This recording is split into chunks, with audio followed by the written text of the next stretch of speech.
संत ज्ञानेश्वर महाराजांच्या पालखी प्रस्थानाची लगबग सुरू झालेली आहे। माऊलींच्या मुख्य मंदिरामध्ये वारकऱ्यांनी टाळ मृदंगाच्या तालावर ठेका धरला। पालखी सोहळ्याच्या उत्साहामध्ये इथल्या वारकऱ्यांचं भान हरपून गेलेलं आहे। आढावा घेतलाय आपले प्रतिनिधी निलेश जगताप यांनी।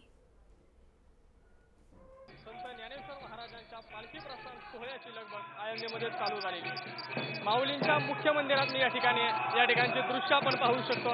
कशा प्रकारचा उत्सव या ठिकाणी प्रत्येक वारकरी साजरा करताना पाहायला मिळतो।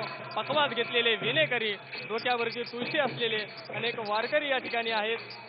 टाळ मृदुंगाच्या गजरावरती ज्ञानोबा तुकाराम माऊली माऊली या जयघोषामध्ये उड्या मारत मोठा आनंदोत्सव या ठिकाणी वारकरी साजरा करतो। खरेच्या प्रत्येक वारकऱ्याला या ठिकाणी माऊलींच्या पालखी सोहळ्याची तयारी झालेली आहे। माझ्यासोबत वारकरी आहेत, मी त्यांच्याशी बोलणार आहे। कसा अनुभव येतोय वारीचा? काय म्हणते वारीचा अनुभव कसा येतो? चांगली होते।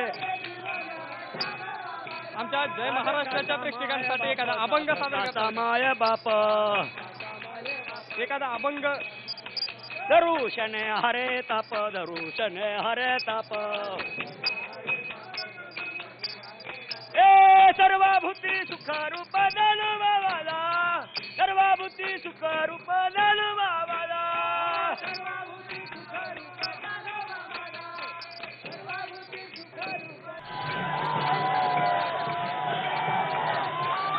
माऊलींच्या पालखी सोहळ्याला अवघ्या काही मिनिटांमध्ये या ठिकाणी सुरुवात होते। ही दृश्य आपण जय महाराष्ट्रावरती पाहू शकतोय। कशा प्रकारे वयातील वारकऱ्यांचा हा जल्लोष आपण अनुभवतोय। पाऊस कोसळतोय, मात्र पावसाची तमा न बघता हा वारकरी इथं मोठ्या आनंदामध्ये दंग झालेला पाहायला मिळतोय। ही सगळी दृश्य आपण पाहतोय। अनेक मानाच्या दिंड्यांनी या ठिकाणी मुख्य मंदिराच्या बाजूला सर्व दिंड्या आलेल्या आहेत। या वारकऱ्यांचा मोठ्या उत्साहामध्ये मोठ्या जल्लोषात आनंद चाललेला आहे। या ठिकाणी दहीहंडी, जे हंडी आपण म्हणतो, अशी हंडी सुद्धा या ठिकाणी वारकऱ्यांनी केलेली आहे। या ठिकाणी दुसरा थर या हंडीचा वारकऱ्यांनी लावलेला आहे। आता तिसरा थर या ठिकाणी आपण पाहू शकतो या वारकऱ्यांनी लावलेला आहे। खऱ्या अर्थानं तिथला वारकऱ्याच्या दृष्टीनं हा एक आनंदाचा सर्वोच्च क्षण म्हणजे माऊलींचं हे पालखी प्रस्थान सोहळा असतो। सगळी दृश्य आपण जय महाराष्ट्रावरती पाहतोय।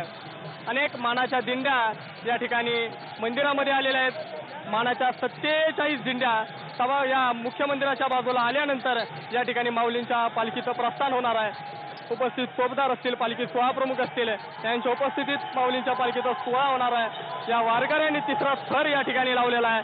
टाळ मृदुंगाच्या गजरामध्ये सर्वजण टाळ्या वाजून माऊली माऊलीच्या गजरामध्ये माऊली माऊलीचा गजर सध्या चालू आहे।